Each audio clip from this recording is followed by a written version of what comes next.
হে মুসলিম সমাজ, শিরকি কর্মকাণ্ড থেকে সাবধান। সম্মানিত উপস্থিতি,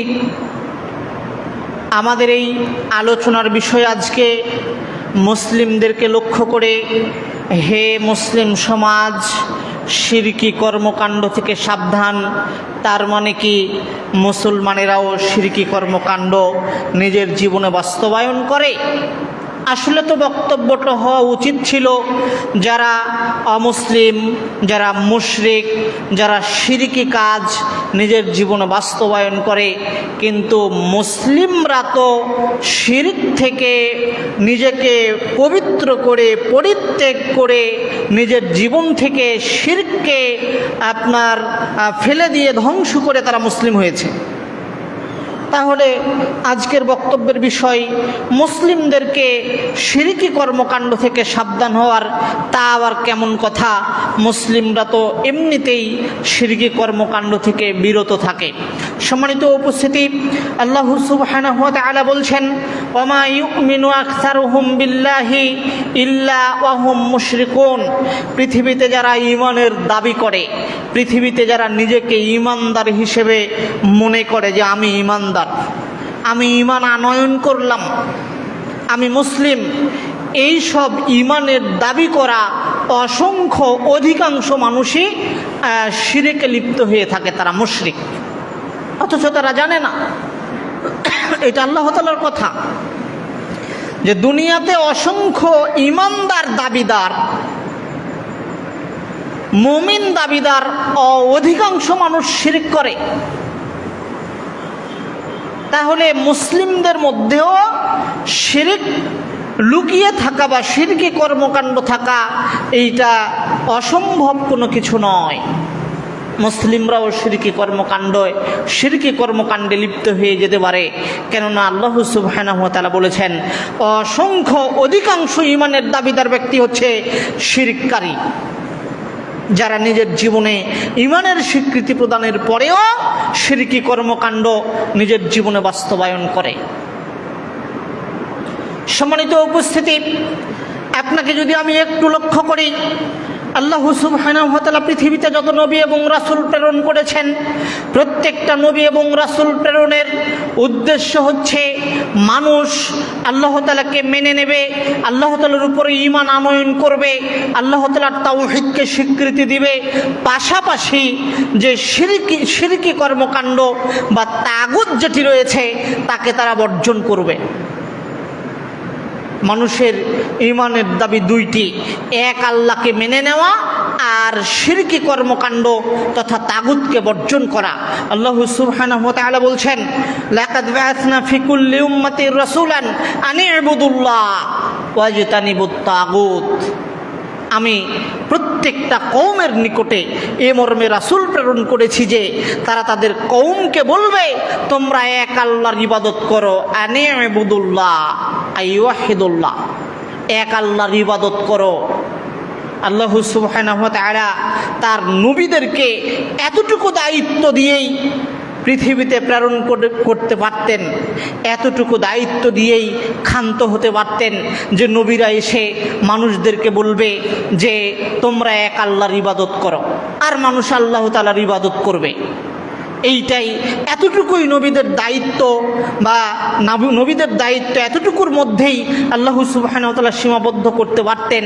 কিন্তু আল্লাহ তাআলা এতটুকুর মধ্যেই সীমাবদ্ধ না করে আল্লাহ তাআলা বলছেন, নবীদেরকে আরও দায়িত্ব প্রদান করা হয়েছে যে ওয়াজতানিবুত তাগুত, তারা মানুষকে বলবে যে তোমরা আল্লাহ তাআলার ইবাদত করার সাথে সাথে ইবাদতের পাশাপাশি তাগুতকে বর্জন করো। মানে এক আল্লাহ ব্যতীত তোমরা আরও যাকে উপাস্য হিসেবে মেনে নাও, এক আল্লাহ ব্যতীত তোমরা আরও যাকে মাবুদ হিসেবে মানো, উপাস্য হিসেবে মানো, তাকে তোমাদেরকে বর্জন করতে হবে, অতঃপর এক আল্লাহকে গ্রহণ করতে হবে। নইলে ঈমানের দাবি এবং তাওহীদের দাবি মানুষের জীবনে টিকবে না। মানুষ ঈমান এবং তার তাওহীদকে রক্ষা করতে পারবে না। সম্মানিত উপস্থিতি, আপনাকে যদি আমি আরও একটু দেখাতে চাই, তাহলে দেখেন পবিত্র কুরআন মাজিদের একটি আয়াত। আল্লাহ সুবহানাহু ওয়া তাআলা বলছেন, ওয়া মান ইয়াকফুর বিল ঈমানি ওয়া মান ইয়াকফুর বিত তাগুতি ওয়া ইউমিন বিল্লাহ, যে ব্যক্তি তাগুতকে অস্বীকার করলো, তাগুতের সাথে কুফরি করলো, অতঃপর আল্লাহ তাআলার উপরে ঈমান আনয়ন করলো, ফাকাদ ইসতামসাকা বিল উরওয়াতিল বুসকা, তাহলে সে এমন একটি শক্তিশালী রশিকে আঁকড়ে ধরলো, লাং ফিসাম লাহা, যেই রশি কোনোদিন ছিন্ন হবে না, যেই রশি কোনোদিন ছিঁড়ে যাবে না, যেই রশি কোনোদিন বিচ্ছিন্ন হবে না। তথা এই রশি তাকে জান্নাতের পথে নিয়ে যাবে, জান্নাতে নিয়ে যাবে, কোনোদিন ছিঁড়ে যাবে না, বিচ্ছিন্ন হবে না। আল্লাহ তাআলা এইখানে বলছেন ওয়া মান ইয়াকফুর বিত তাগুত, আগে যে ব্যক্তি তাগুতকে অস্বীকার করলো, তাগুত মানে শিরকি যত কর্মকাণ্ড, আল্লাহ সুবহানাহু ওয়া তাআলা ব্যতীত মানুষ আরও যাকে উপাস্য হিসেবে মেনে নেয়, আরও যাকে মাবুদ হিসেবে মেনে নেয়, আরও যার ইবাদত বন্দেগী করে, এদেরকে আগে পরিত্যাগ করতে হবে। ওয়া ইউমিন বিল্লাহ, অতঃপর আল্লাহ তাআলার উপরে ঈমান আনয়ন করতে হবে। আপনি তাগুতের আনুগত্য সাথে সাথে আল্লাহ তাআলার আনুগত্য চলবে না। আপনি আপনার বাড়িতে যখন সুন্দর কোনো একটা জিনিস বাড়িতে প্রতিস্থাপন করতে চান, যেই জায়গাতে প্রতিস্থাপন করতে চাচ্ছেন ওই জায়গাটা যদি ময়লাযুক্ত থাকে, তাহলে আগে ওই ময়লাকে আপনি পরিষ্কার করেন। ওই ময়লার মধ্যেই ওই সুন্দর জিনিসকে আপনি প্রতিস্থাপন করেন না, ওইখানে রাখেন না। ময়লাকে আগে পরিষ্কার করেন, তারপরে সুন্দর জিনিসটা ওই জায়গাতে রাখেন। এটা আপনার ব্রেন। আল্লাহ সুবহানাহু ওয়া তাআলা বলছেন, পৃথিবীর মানুষরা ঈমান আনয়নের পূর্বে তাদের অন্তরে আগে যত তাগুতি চিন্তাধারা, তাগুতি কর্মকাণ্ড, তাগুতি বৈশিষ্ট্য রয়েছে, এগুলো সব আগে দূরীভূত করতে হবে, তারপরে ঈমানকে অন্তরে ঠাঁই দিতে হবে। ওয়া মান ইয়াকফুর বিত তাগুতি ওয়া ইউমিন বিল্লাহ, যে ব্যক্তি তাগুতকে অস্বীকার করলো, অতঃপর আল্লাহর সাথে আল্লাহর উপরে ঈমান আনয়ন করলো, ফাকাদ ইসতামসাকা বিল উরওয়াতিল বুসকা, সে এমন একটি শক্তিশালী আপনার রশিকে আঁকড়ে ধরলো, যেই রশি কোনোদিন বিচ্ছিন্ন বা ছিঁড়ে যাবে না। সম্মানিত উপস্থিতি, আপনাকে যদি আমি আরও একটু দেখাই, তাহলে দেখতে পারেন আপনি ঈমানের যে স্বীকৃতি প্রদান করেন যেই কালিমা পড়ে, লা ইলাহা ইল্লাল্লাহ। লা ইলাহা মানে কোনো মাবুদ নাই, কোনো মাবুদই নাই। এখানে আমি ছোট্ট করে আপনাকে একটা জিনিস বুঝাই, তা হলো এই যে পৃথিবীতে যত মানুষ নিজেকে ঈমানদার হিসেবে মনে করে, স্বীকৃতি প্রদান করে, প্রত্যেককে ঈমানদার হওয়ার আগে কাফির হতে হয়। কাফির না হওয়া পর্যন্ত একজন ব্যক্তি ঈমানদার হতে পারে না। আপনার নিকটে কথাটা অনেক আশ্চর্যের হতে পারে, কিন্তু কথাটা এইরকমই, এইটাই বাস্তব। যেমন আল্লাহ সুবহানাহু ওয়া তাআলা বলছেন যে ওয়া মান ইয়াকফুর বিত তাগুত, যে ব্যক্তি তাগুতকে অস্বীকার করলো।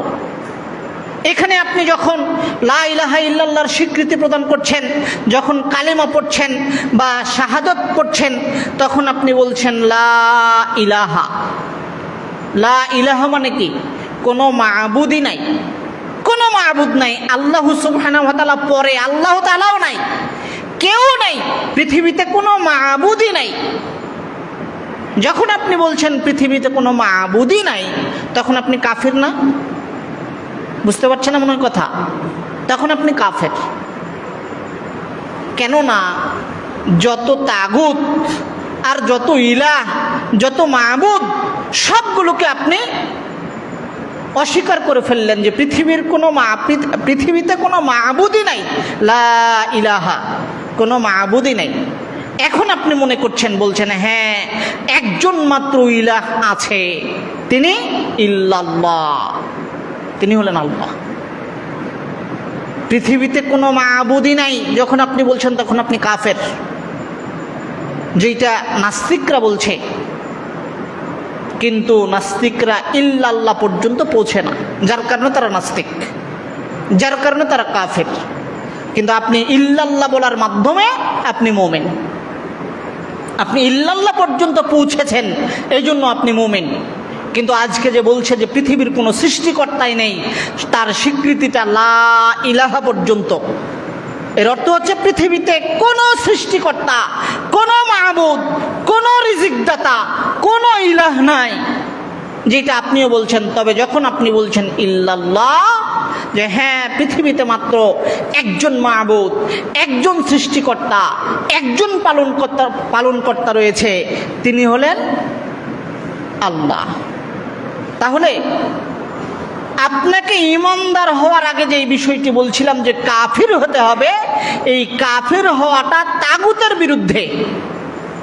আপনাকে আগে সমস্ত তাগুতের বিরুদ্ধে কাফির বা অস্বীকারী হতে হবে, এরপরে আল্লাহ তাআলাকে মেনে নেওয়ার মাধ্যমে আপনি ঈমানদার হয়ে যাবেন। কিন্তু আপনার জীবনে যদি আল্লাহ তাআলার আনুগত্যও থাকে, আবার বাকি তাগুতের আনুগত্যও থাকে, তাহলে আপনার ঈমান টিকবে না। আপনাকে আমি আরও একটি হাদিস বলে সামনে এগিয়ে যাই। আবু হুরায়রা রাদিয়াল্লাহু তাআলা আনহু বলেন, রাসূলুল্লাহ সাল্লাল্লাহু আলাইহি ওয়াসাল্লামের নিকটে একজন আরব বেদুইন, মানে আরবের একেবারে গ্রামের একজন মূর্খ মানুষ, যে বোঝে সোজে কম, এরকম ব্যক্তি আসলেন। এসে বলছেন, দুল্লানি আলা আমালিন ইদা আমিলতুহু দাখালতুল জান্নাহ। আমি মূর্খ মানুষ, আমি অত কিছু সুঝি না, আপনি বেশি কিছু বললে আমার স্মরণ থাকবে না, তার কথার ভাবখানেই। আমি অতীব কম বুঝদার মানুষ, সহজ সরল মানুষ, আমাকে সামান্য কিছু আমলের কথা বলেন, যে আমল করলেই আমি জান্নাতে যাব। রাসূলুল্লাহ সাল্লাল্লাহু আলাইহি ওয়াসাল্লাম বলছেন, আনতা আবুদুল্লাহ, তুমি এক আল্লাহর ইবাদত করো। রাসূল এতটুকু বলেই ক্ষান্ত হতে পারতেন যে যাও আল্লাহর ইবাদত করো, যাও। রাসূলুল্লাহ সাল্লাল্লাহু আলাইহি ওয়াসাল্লাম আল্লাহর ইবাদতের পাশাপাশি তিনি বললেন যে লা তুশরিক বিল্লাহি শায়ান, আল্লাহর ইবাদত করবে ঠিক আছে, এক আল্লাহর ইবাদত করো আর তার সাথে কাউকে শিরক করো না। মানে ইবাদতের সাথে সাথেও, আল্লাহ তাআলার ইবাদতের সাথে সাথেও মানুষ আল্লাহ তাআলার সাথে শিরকি কর্মকাণ্ডে লিপ্ত হতে পারে। ঈমানের স্বীকৃতি দেওয়ার পরেও ঈমানের ভিতরে শিরকের অনুপ্রবেশ ঘটতে পারে, যেটা আল্লাহ তাআলা নিজে বলেছেন, যেটা রাসূলুল্লাহ সাল্লাল্লাহু আলাইহি ওয়াসাল্লাম নিজে ইঙ্গিত প্রদান করেছেন, ওয়ামা ইউমিনু আকসারুহুম বিল্লাহি ইল্লা ওয়া হুম মুশরিকুন। পৃথিবীর অধিকাংশ মানুষ, অসংখ্য মানুষ, অধিকাংশ মানুষ ঈমানের স্বীকৃতি দেওয়ার পরেও তারা শিরকি কর্মকাণ্ডে লিপ্ত হয়, তারা হলো মুশরিক, আল্লাহ সুবহানাহু ওয়া তাআলা বলছেন। তাহলে সম্মানিত উপস্থিতি, আপনাকে ঈমানদার হওয়ার আগে তাগুতকে বর্জন করতে হবে, এটা হচ্ছে ঈমানের শর্ত। ঈমান আনয়নের পূর্ব শর্ত হচ্ছে অন্তরে ঈমানের জায়গা দেওয়ার পূর্বে ঈমানে যত আপনার তাগুতের স্থান রয়েছে, আল্লাহ সুবহানাহু ওয়া তাআলা ব্যতীত যত ধ্যান ধারণা রয়েছে, যত মাবুদের স্থান রয়েছে, সবগুলোকে বিলুপ্ত করে এক আল্লাহ সুবহানাহু ওয়া তাআলার ঈমান, এক আল্লাহ সুবহানাহু ওয়া তাআলার বিশ্বাস, ইসলামী বিশ্বাস অন্তরে প্রতিস্থাপন করতে হবে, জায়গা দিতে হবে। তাহলে আপনার ঈমানটা খাঁটি হবে। নচেত পৃথিবীর অধিকাংশ মৌখিক স্বীকারকারী বা স্বীকারোক্তি প্রদানকারী ঈমানদারের মতো আপনার অন্তরেও ঈমানের সাথে সাথে শিরকের আপনার অনুপ্রবেশ ঘটতে পারে বা শিরকের স্থান থাকতে পারে। অতএব সম্মানিত উপস্থিতি, সাবধান। যখন কোনো মানুষ আল্লাহ তাআলার আনুগত্য করবে, নির্ভেজাল আনুগত্যকে আল্লাহ সুবহানাহু ওয়া তাআলা স্বীকৃতি প্রদান করেছেন, যে মানুষ যদি আমার নির্ভেজাল আনুগত্য করে তাহলে সেটি একমাত্র গ্রহণীয়, বাকি কোনোটি গ্রহণীয় নয়। ওয়ামা উমিরু ইল্লা লিয়াবুদুল্লাহ মুখলিসিনা লাহুদ্দিন। মুহাম্মদ সাল্লাল্লাহু আলাইহি ওয়াসাল্লাম পৃথিবীতে আসার পূর্বে আদম থেকে নিয়ে ঈসা পর্যন্ত যত নবী এবং রাসূলকে আমি পৃথিবীতে প্রেরণ করেছি এবং তাদের উপরে যেই কিতাবগুলো আমি নাজিল করেছি, প্রত্যেকটা কিতাবে আমি তাদেরকে এই আদেশ প্রদান করেছি, যে এই আদেশে তাদেরকে আদিষ্ট করেছি যে তারা একমাত্র আল্লাহ তাআলার ইবাদত করবে আর দ্বিতীয় কারো ইবাদত করবে না। ইবাদত করলে একমাত্র আল্লাহর জন্য ইবাদত করবে, আর কারো জন্য নয়। সম্মানিত উপস্থিতি, অতএব ঈমান ইমানি কর্মকাণ্ড বা ইমান অন্তরে লালন পালনের পাশাপাশি মুসলিম সমাজকে শিরকি কর্মকাণ্ড থেকে সাবধানতা অবলম্বন করতে হবে, সাবধান থাকতে হবে। আল্লাহ সুবহানাহু ওয়া তাআলা লোকমান হাকিমের একটি উপদেশ পবিত্র কুরআন মাজিদে উল্লেখ করেছেন। আল্লাহ তাআলা বলছেন, ওয়াইদ ক্বালা লুকমান লিইবনিহি ওয়াইদ ক্বালা লুকমান লিইবনিহি ওয়া হুয়া ইয়াইযুহু ইয়া বুনাইয়া লা তুশরিক বিল্লাহ। যেই দিন লোকমান হাকিম তার ছেলেকে উপদেশ আকারে বলছিলেন, হে আমার সন্তান, লা তুশরিক বিল্লাহ, তুমি আল্লাহর সাথে কাউকে শিরক করো না। ইন্না শিরকা লাযুলমুন আযীম, পৃথিবীতে যত পাপ রয়েছে, পৃথিবীতে যত অত্যাচার রয়েছে, পৃথিবীতে যত বড় জুলুম রয়েছে, সবচেয়ে বড় পাপ, সবচেয়ে বড় অপরাধ, সবচেয়ে বড় জুলুম, সবচেয়ে বড় অত্যাচার হচ্ছে আল্লাহ সুবহানাহু ওয়া তাআলার সাথে শিরক করা, শিরকি কর্মকাণ্ডে লিপ্ত হওয়া। সম্মানিত উপস্থিতি, রাসূলুল্লাহ সাল্লাল্লাহু আলাইহি ওয়াসাল্লাম বলছেন, আব্দুর রহমান ইবনে আবু বকর রাদিয়াল্লাহু তাআলা আনহু হাদিসটি বর্ণনা করেন, আলা উনাব্বিউকুম বিআকবারিল কাবায়ের, পৃথিবীর মানুষ, আমি কি তোমাদেরকে সবচেয়ে বড় পাপ সম্পর্কে অবগত করব না? হে আমার সাহাবায়ে কেরাম রাদিয়াল্লাহু তাআলা আনহুম, আমি তোমাদেরকে পৃথিবীর সবচেয়ে বড় পাপ সম্পর্কে কি অবগত করব না? পৃথিবীতে সবচেয়ে বড় পাপ কোনটি? তখন সাহাবায়ে কেরাম রাদিয়াল্লাহু তাআলা আনহু বললেন, বালা ইয়া রাসূলুল্লাহ, অবশ্যই অবশ্যই, আমরা তো এটা আগ্রহী যে আপনি আমাদেরকে পৃথিবীর সবচেয়ে বড় পাপ সম্পর্কে অবগত করবেন। রাসূলুল্লাহ সাল্লাল্লাহু আলাইহি ওয়াসাল্লাম বলছেন, আল ইশরাকু বিল্লাহ, পৃথিবীতে সবচেয়ে বড় পাপ, যার চেয়ে বড় পাপ আর একটিও নেই। পৃথিবীতে সবচেয়ে বড় পাপ, যার চেয়ে বড় পাপ আর একটিও নেই, তা হচ্ছে আল্লাহর সাথে শিরক করা। ওয়াউকুকুল ওয়ালাদাইন, পৃথিবীতে দ্বিতীয় বৃহত্তম মহাপাপ হচ্ছে পিতামাতার অবাধ্যে চলা, পিতামাতার আনুগত্য না করা। ওয়া কাউলু জোর ওয়া ফি রিওয়ায়াতিন শাহাদাতি জোর, পৃথিবীতে তৃতীয় বৃহত্তম মহাপাপ, 3 নাম্বার সবচেয়ে বড় পাপ হচ্ছে মিথ্যা কথা বলা। যা আমি আমার একাধিক আলোচনায়, একাধিক খুতবায় বলেছি যে মিথ্যা কথা এখন আপনার কাছে আর কোনো পাপই নয়, পাপই না। আপনি এটাকে পাপই মনে করেন না। আপনি যদি সকাল থেকে নিয়ে দুপুর পর্যন্ত 100টা কথা বলেন, তাহলে সর্বনিম্ন হলেও 60টা কথা আপনার মুখ দিয়ে মিথ্যা বের হয়। অথচ রাসূলুল্লাহ সাল্লাল্লাহু আলাইহি ওয়াসাল্লাম মিথ্যা কথা বলাকে পৃথিবীর সবচেয়ে বড় 3 নাম্বার পাপ হিসেবে উল্লেখ করেছেন। তাহলে পৃথিবীতে সবচেয়ে বড় পাপ হচ্ছে আল্লাহর সাথে শিরক করা। আল্লাহ সুবহানাহু ওয়া তাআলা বলছেন, ওয়া মান ইউশরিক বিল্লাহি ফাকাদ হারামাল্লাহু আলাইহিল জান্নাহ ওয়া মাওয়াহুন নার ওয়া মা লিয-যালিমিনা মিন আনসার। পৃথিবীতে যেই মানুষটি শিরকে লিপ্ত হয়, পৃথিবীতে যেই মানুষটি আল্লাহর সাথে শিরক করে, আল্লাহ তার উপরে জান্নাত চিরদিনের জন্য হারাম করে দিয়ে দেন, হারাম করেন। জান্নাতে ওই ব্যক্তি আর যাবে না, জান্নাত চিরদিনের জন্য হারাম, চিরদিনের জন্য হারাম।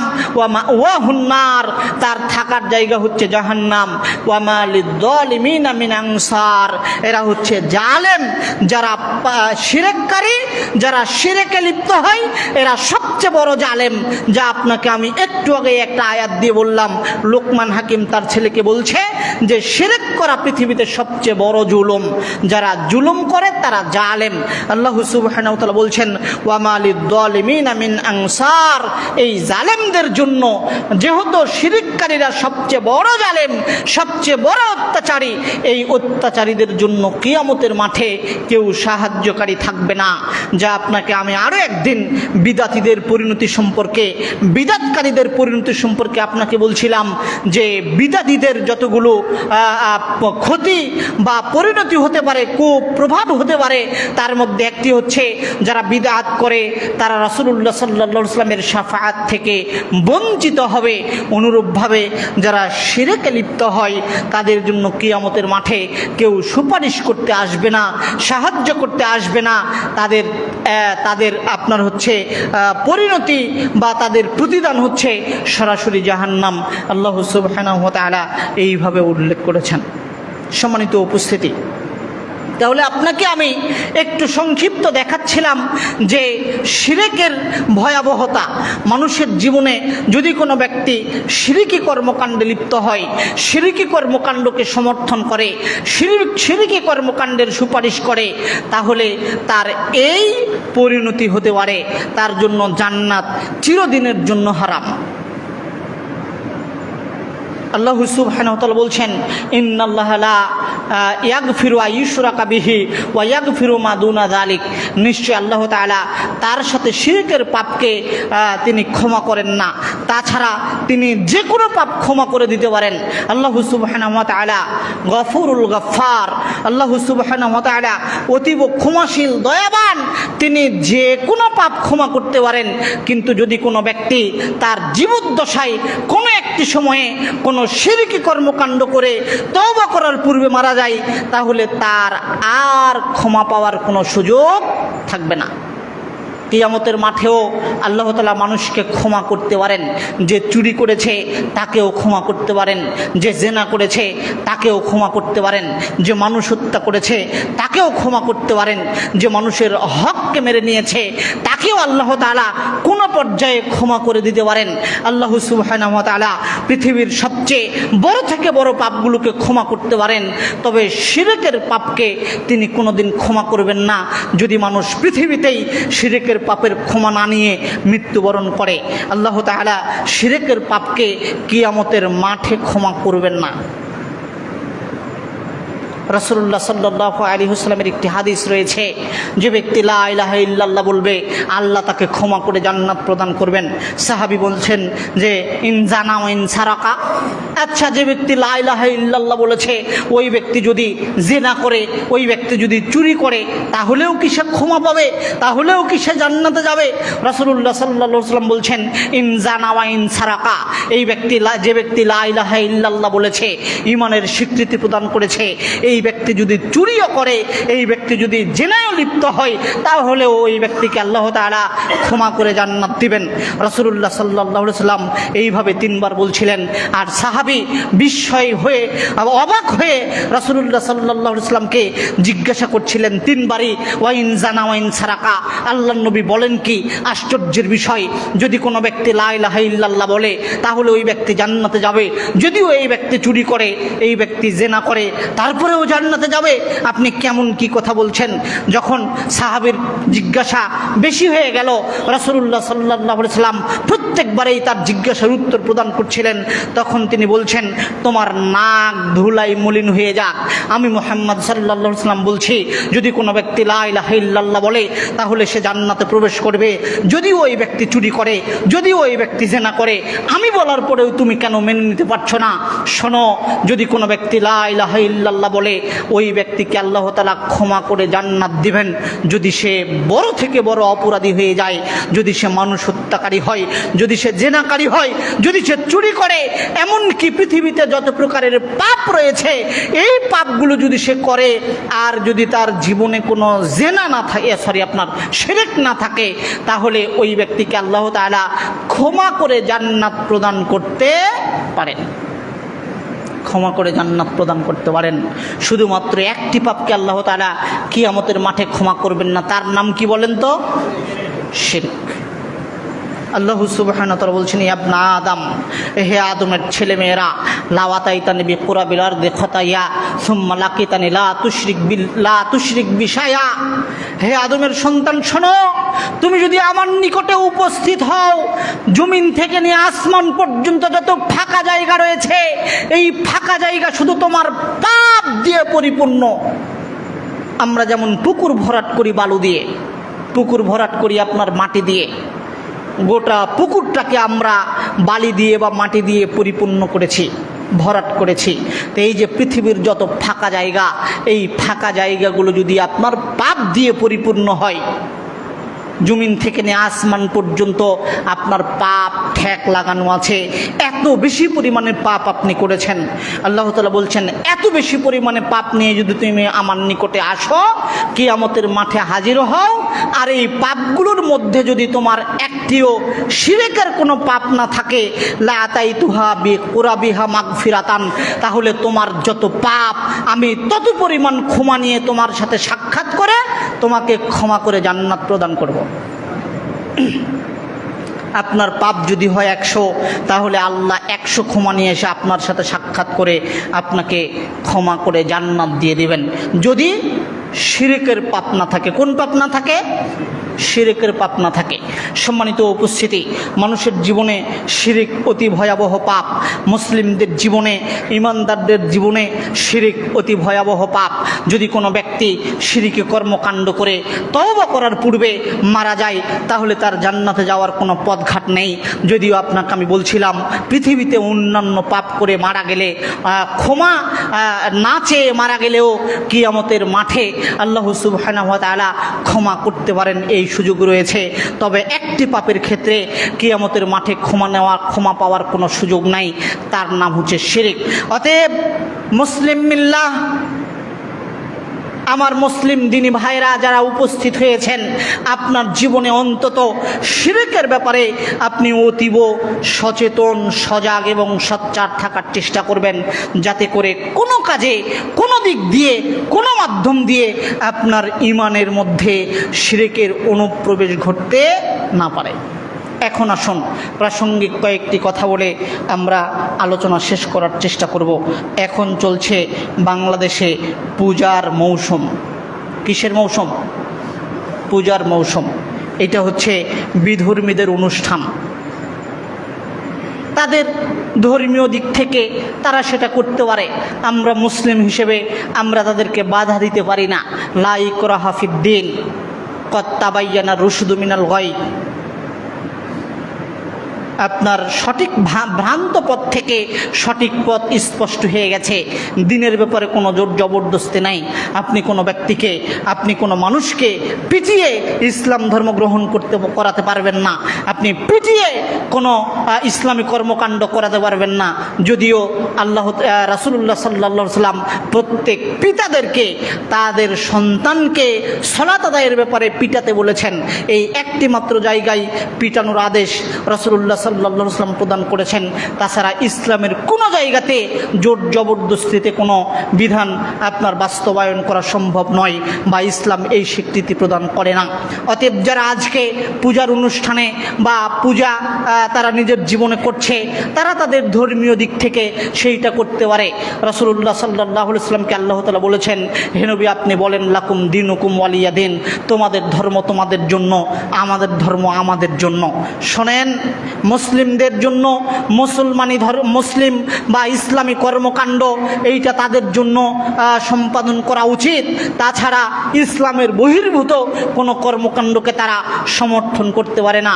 ধর্ম যার যার, উৎসব সবার, এই কথা কোনো মুসলিম স্বীকৃতি প্রদান করতে পারে না, সমর্থন করতে পারে না।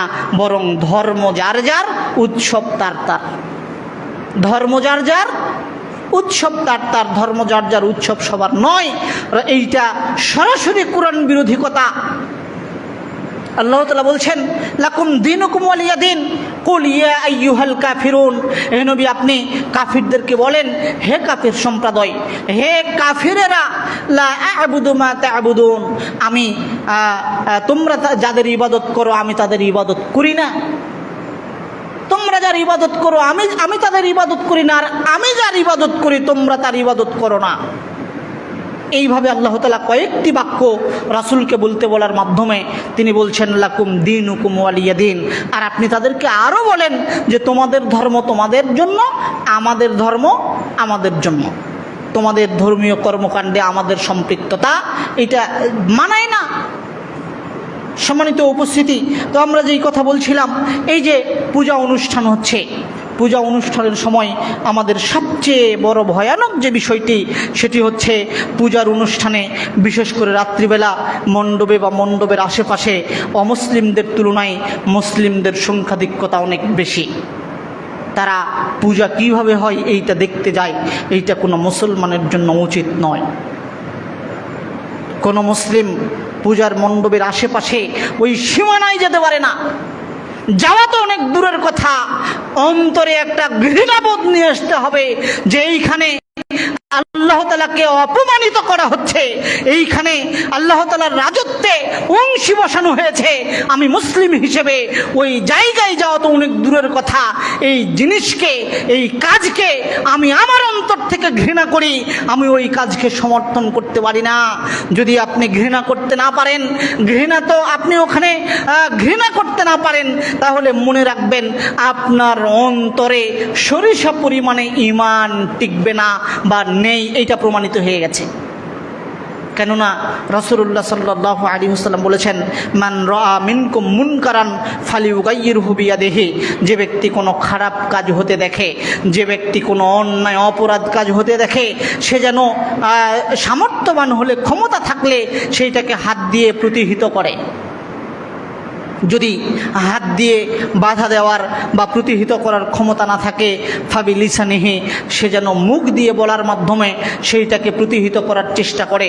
যদি মুখ দিয়ে বলার ক্ষমতা না থাকে, তাহলে সে যেন অন্তর দিয়ে অন্তত ওই কাজকে ঘৃণা করে, যে ঠিক আছে আমি এই কাজে বাধা দিতে পারছি না, তবে এতটুকু অন্তরে আমার ঘৃণা রয়েছে যে এই অপরাধ বা এই কাজ আমার দ্বারা জীবনে কোনো দিন হবে না। ছি, আমি এই কাজকে ঘৃণা করি, ছি, আমি এই কাজকে অন্তর থেকে ঘৃণা করি, আমি মুসলিম, আমার জীবনে এইটা উচিত হবে না। এইটা যতক্ষণ না পর্যন্ত আপনার অন্তরে না আসছে, রাসূলুল্লাহ সাল্লাল্লাহু আলাইহি ওয়াসাল্লাম বলছেন, এমনটা যদি হয়, যালিকা আযাফুল ঈমান, এইটা হচ্ছে ঈমানের সবচেয়ে দুর্বলতম স্তর। এই স্তরটাও যদি আপনার ভিতরে না থাকে, তাহলে মনে রাখতে হবে আপনার ভিতরে কোনো ঈমানই নাই, আপনার ভিতরে ঈমানই নাই। অতএব সম্মানিত উপস্থিতি, কোনো মুসলিম পূজার মণ্ডপে অনুষ্ঠানে উপস্থিত হওয়া তো অনেক দূরের কথা, এই কাজকে সমর্থন করতে পারে না। কোনো মুসলিম পূজার অনুষ্ঠানে আনন্দিত হতে পারে না। কোনো মুসলিম পূজার অনুষ্ঠানে তার আত্মীয় স্বজনকে তার বাড়িতে দাওয়াত দিতে পারে না। কেননা আল্লাহ সুবহানাহু ওয়া তাআলা বলছেন, ওয়াল্লাযীনা লা ইয়াশহাদুনা যুরা, রহমানের বান্দা হচ্ছে তারাই যারা মিথ্যা অনুষ্ঠানে উপস্থিত হয় না, যারা অসার মিথ্যা অনুষ্ঠানে উপস্থিত হয় না। ইবনে আব্বাস মুফাসসির, বিখ্যাত মুফাসসির, সাহাবায়ে কেরাম রাদিয়াল্লাহু তাআলা আনহুদের মধ্যে যিনি কোরআনের অর্থ বা কোরআনের আয়াতের অর্থ সবচেয়ে ভালো বুঝতে পারতেন, তিনি হচ্ছেন ইবনে আব্বাস রাদিয়াল্লাহু তাআলা আনহু। তিনি বলছেন, আয-যুর দ্বারা এখানে উদ্দেশ্য করা হয়েছে কাফিরদের বা অমুসলিমদের মিথ্যা উৎসব বা বিভিন্ন ধর্মীয় উৎসব, এইটাকে উদ্দেশ্য করা হয়েছে। অতএব আল্লাহ তাআলা বলছেন, ওয়াল্লাযীনা লা ইয়াশহাদুনা যুরা, যে ব্যক্তি যারা অমুসলিমদের মিথ্যা অনুষ্ঠানে উপস্থিত হয় না, ওয়াইদা মাররু বিল্লাগবি মাররু কিরামা, আর তারা অনিচ্ছা সত্ত্বেও অনাকাঙ্ক্ষিতভাবে যদি এই জায়গা দিয়ে পাশ কেটে চলে যেতে হয় বা এই জায়গা অতিক্রম করতে হয়, তারা নিজের উপরে ইসলামের আত্মমর্যাদা, অন্তরে ইসলামের আত্মমর্যাদা লালন পালন করার মাধ্যমে আত্মসম্মান নিয়ে ওই জায়গা অতিক্রম করে, যে আমি মুসলিম, এই কাজকে আমি সমর্থন করতে পারি না, এই দিকে আমি দৃষ্টি দিতে পারি না, এখানে আমি উপস্থিত হতে পারি না, এখানে আমি সময় কাটাতে পারি না, আমি মুসলিম, আমার ধর্ম ইসলাম। তার একটা আত্মমর্যাদা থাকতে হবে, আত্মমর্যাদা সম্পন্ন হৃদয় নিয়ে, অন্তর নিয়ে ওই জায়গা পরিত্যাগ করতে হবে। ওই জায়গাতে অংশগ্রহণ করা তো অনেক দূরের কথা। অতএব পূজা অনুষ্ঠান সহ পূজা অনুষ্ঠানের যেই আয়োজন বা মেলা আমরা বলি, এই মেলাতেও মুসলিমদের উপস্থিতিকে আল্লাহ সুবহানাহু ওয়া তাআলা নাকচ করে দিয়েছেন। কোনো মুসলিমরা এই অনুষ্ঠানে বা পূজার মেলাতেও যেতে পারে না। অনুষ্ঠানে, আপনার অনুষ্ঠান উপলক্ষে আপনি মুসলিম মানুষ, আপনি আপনার বাড়িতে আপনার মেয়েকে, আপনার আত্মীয় স্বজনকে, জামাইকে দাওয়াত দিতে পারেন না, একেবারে হারাম। কেন? যখন আপনি আপনার আত্মীয় স্বজনকে দাওয়াত দিয়েছেন, এইটা প্রমাণ করছে যে আপনি পূজা উপলক্ষে নিজে আনন্দিত, আপনি তাদের অনুষ্ঠানকে সমর্থন করছেন। প্রত্যক্ষ বা পরোক্ষভাবে যেভাবেই হোক নইলে আপনি পূজার অনুষ্ঠানে কেন আপনার সন্তানকে, আপনার ছেলে মেয়েকে, আপনার আত্মীয় স্বজনকে বাড়িতে দাওয়াত প্রদান করেছেন? এটা তো আপনার অনুষ্ঠান নয়, এইটা আপনার ধর্মীয় অনুষ্ঠান নয়। এই আপনার সন্তান বা আপনার আত্মীয় স্বজনকে যদি আপনাকে ডাকতেই হয়, তাহলে অন্তত এই অনুষ্ঠানের আগে অথবা পরে আপনি ডাকেন। যদি আপনি এই অনুষ্ঠানের মধ্যেই ডাকেন, তাহলে এইটা প্রমাণিত হয়ে যাচ্ছে যে আপনি এই অনুষ্ঠানটাকে সমর্থন করছেন, সাথে সাথে আপনি আনন্দিত, এই জন্য আপনি আপনার আত্মীয় স্বজনকে আপনার বাড়িতে দাওয়াত দিয়েছেন। অথচ আপনার উচিত ছিল যে অনুষ্ঠানটাকে অন্তর দিয়ে ঘৃণা করা। এটা হচ্ছে ঈমানের সবচেয়ে দুর্বলতম স্তর। সম্মানিত উপস্থিতি, অতএব আল্লাহ সুবহানাহু ওয়া তাআলা এইভাবেই বলছেন, ওয়াল্লাযিনা লা ইয়াশহাদুনা যুরা, যারা অমুসলিমদের মিথ্যা অনুষ্ঠানে কর্মকাণ্ডে উপস্থিত হয় না। ওয়াইদা মাররু বিল্লাগবি মাররু কিরামা, যখন এই অনুষ্ঠানের পাশ দিয়ে কোনো কারণে অনাকাঙ্ক্ষিতভাবেই অতিক্রম হওয়ার প্রয়োজন মনে করে, তখন তারা ইসলামিক আত্মমর্যাদা নিয়ে সম্মানের সাথে ওই স্থান পরিত্যাগ করে বা ওই স্থানের পাশ দিয়ে অতিক্রম করে। আল্লাহ সুবহানাহু ওয়া তাআলা আমাদের ঈমানকে শিরকি কর্মকাণ্ড বা ঈমানের ভিতরে শিরকের অনুপ্রবেশ থেকে সাবধানতা অবলম্বন করার আমাদেরকে তৌফিক দান করুন, আল্লাহুম্মা আমিন। আমাদের ঈমানকে আল্লাহ সুবহানাহু ওয়া তাআলা খাঁটি করার তৌফিক দান করুন, আল্লাহুম্মা আমিন। সাথে সাথে আমাদের জীবনে এক আল্লাহর ইবাদত করার পাশাপাশি যত তাগুতি আনুগত্য বা শিরকি কর্মকাণ্ড সবগুলোকে আল্লাহ তাআলা পরিত্যাগ করে ঈমানের সাথে, খাঁটি ঈমানের সাথে জীবনযাপন করার তৌফিক দান করুন, আল্লাহুম্মা আমিন। আজকের জুমায় যে আলোচনা হয়েছে, আপনি এই আলোচনার উপরে গাদ্দারি খাটাতে পারেন, তবে এই আলোচনার উপরে গাদ্দারি খাটানোর পরে আপনার পরিণতি কি হতে পারে, এইটাও আপনি একটু চিন্তা ভাবনা করার চেষ্টা করবেন। এই আলোচনাকে লঙ্ঘন করে কর্মকাণ্ড সম্পাদন করা সহজ। কেউ আপনার পিছনে দারোগা লাগিয়ে দিয়ে রাখেনি যে খতিব সাহেব আজকে আলোচনা করলো, দেখি তো মানুষ পালন করে কিনা, না পালন করলে তাকে শাস্তির আওতায় নিয়ে আসবো, এরকম জিম্মাদারি কেউ গ্রহণ করেনি আপনার পিছনে।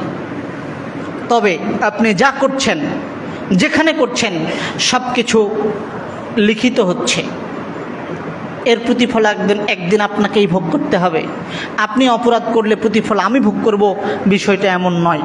কারো পাপের কারণে কেউ প্রতিফল ভোগ করবে না, যেটা আল্লাহ তাআলা পবিত্র কোরআন মাজিদে বলে দিয়েছেন। আপনি একটি টু শব্দ, আপনি সামান্য একটা কথা উচ্চারণ করলে ওইটা লেখা হয়ে থাকে।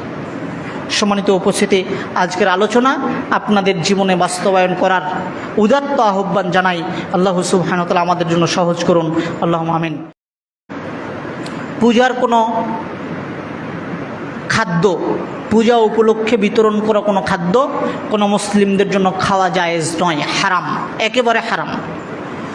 শূকরের মাংস যেমন আপনার জন্য অরুচিকর, সামনে দিলে আপনি যদি জানতে পারেন যে এটা শূকরের মাংস, এইটাতে আপনার যেমন ভিতর থেকে একটা বমি বমি ভাব চলে আসবে, অনুরূপভাবে এই খাদ্যটাও একই, আপনার রুচিতে হলেও আপনার এই খাদ্য আপনার জন্য শূকরের মাংসের মতোই হারাম।